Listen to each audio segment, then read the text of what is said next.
gentlemen, welcome to the main event. Welcome to today's episode. Today we're diving into the Pentagon's recent move to award $200 million in contracts to multiple companies. Quite an investment, right? Absolutely. That's a hefty sum. I'm curious, why do you think the Pentagon chose to split the contracts among different companies instead of just one big player? Good question. I think diversification is key here. By spreading the contracts, the Pentagon gets access to a range of technologies and ideas. It's sort of like not putting all your eggs in one basket. Makes sense.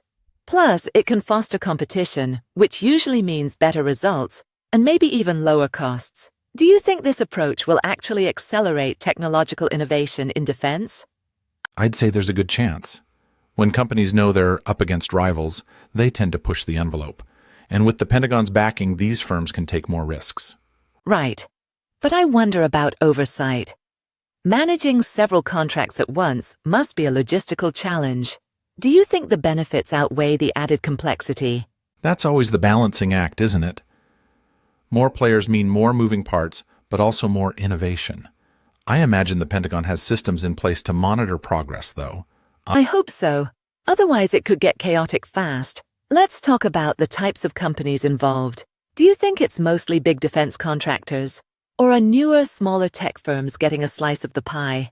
From what I've seen, it's a mix.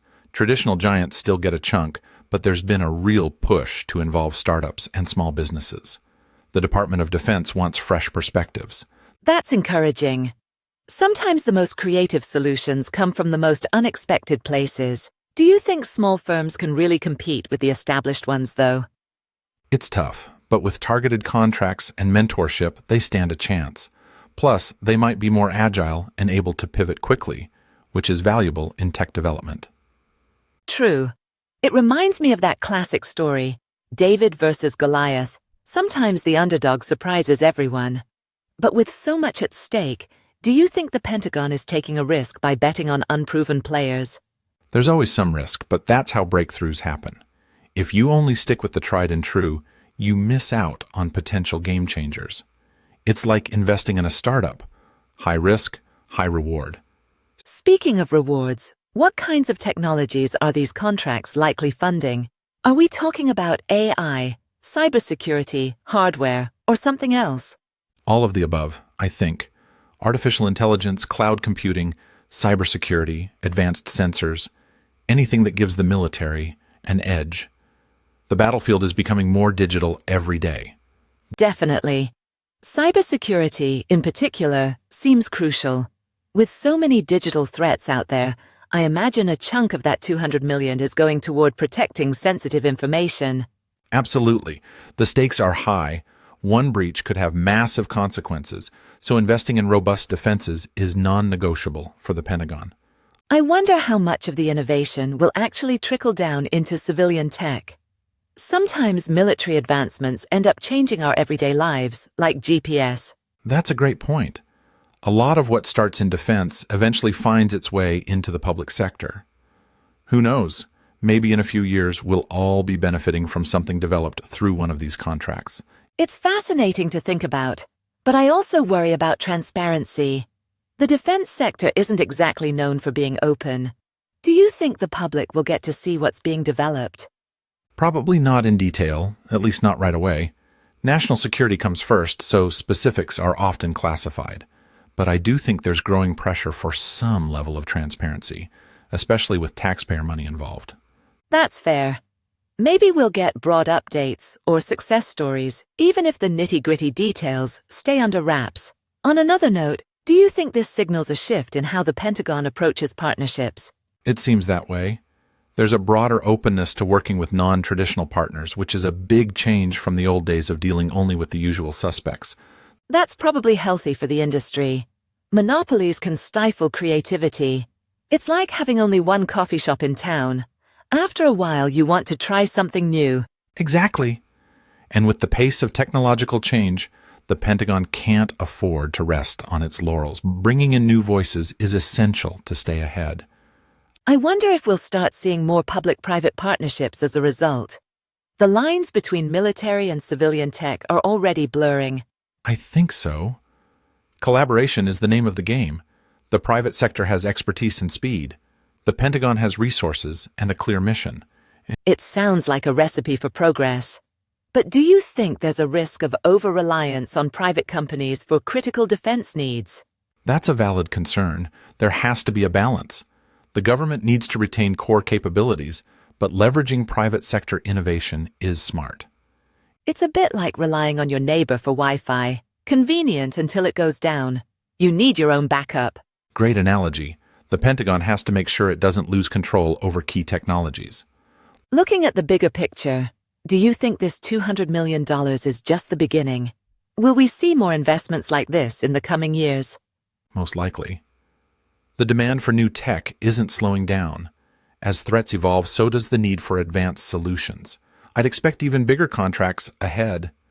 That could be exciting, but also a little daunting. With so much money involved, accountability becomes even more important. For sure. There's always a risk of waste or mismanagement with big budgets. Oversight and clear goals are crucial to make sure the money delivers results. Do you think this kind of investment will make the U.S. military more agile compared to other countries? It should, if managed well. Rapid innovation can give a significant edge. But other countries are investing too, so it's a constant race. It's like a high-stakes tech marathon, but with national security on the line instead of medals. Exactly, and the finish line keeps moving. New threats and challenges pop up all the time. I'm also curious how these contracts impact the workforce. Do you think this creates new jobs, or mainly benefits existing employees? Both, I'd say. New contracts mean more opportunities for skilled workers, and they also push current employees to upskill or adapt to new tech. That's good news for the tech sector. More jobs, more training, maybe even more diversity in the field. Absolutely. Attracting talent from different backgrounds can only strengthen the industry. Innovation thrives on diverse perspectives. Do you think the Pentagon's focus on tech will influence what students choose to study in the future? Probably. When young people see cutting-edge projects and big investments, it can inspire them to pursue STEM fields. It's a virtuous cycle. I hope so. The world can always use more engineers and innovators. Switching gears a bit, do you think these contracts will help the U.S. maintain its tech leadership globally? That's the goal. Staying ahead requires constant investment and adaptation. These contracts are a step in that direction, but it's an ongoing effort.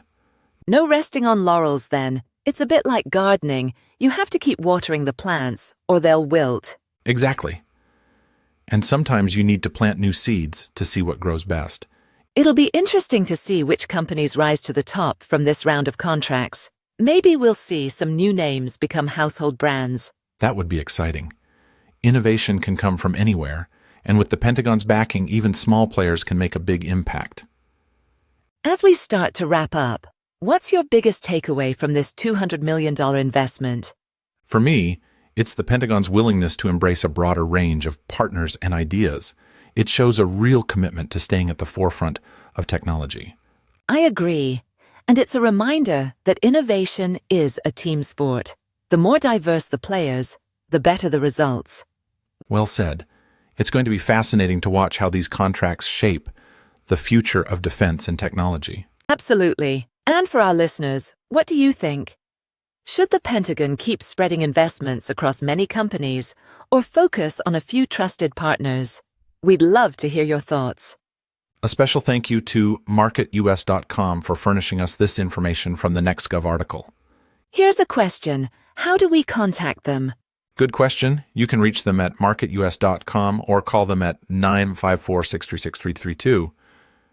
Before we go, this deep dive was created by the marketus.com team.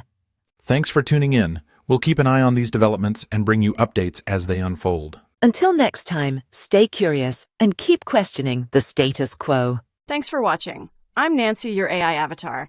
If you like this podcast, you can get one for yourself based on a website, YouTube video, or any source. Contact me to get a customized quote for your content. See you soon.